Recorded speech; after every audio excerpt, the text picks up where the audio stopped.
Good morning everyone. Today I am honored to speak one of the most eminent personalities in history of Tamil Nadu, K. Kamaraj, whose legacy continues to inspire and guide us. Born on July 15, 1903 in Virudhunagar, Tamil Nadu, Kumarasamy Kamaraj, affectionately known as Kamarajar, embarked from humble beginnings to become a stalwart of Indian politics and an architect of modern Tamil Nadu. Kamarajar 1903 July மாதம் 15 விருதுநகரில் பிறந்தார். காமராஜர் கட்டாய கல்வி, இலவச கல்வி, மதிய உணவு திட்டம் என பல திட்டங்களை ஏற்படுத்தினார்.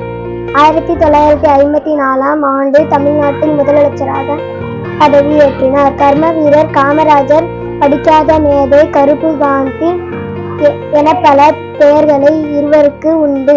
நன்றி.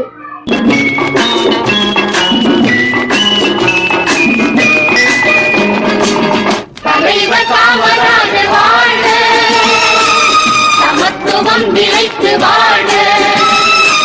தலைவர் காமராஜர் வாழ்க, சமத்துவம் நிலைத்து வாழ்க. பிறந்த நாட்டுக்கு பிறந்த தலைவராம் வணங்கி ஒன்று கூடி வாழ்த்துவோம். பிறந்த நாட்டுக்கு பிறந்த தலைவராம் வணங்கி ஒன்று கூடி வாழ்த்துவோம். தலைவர்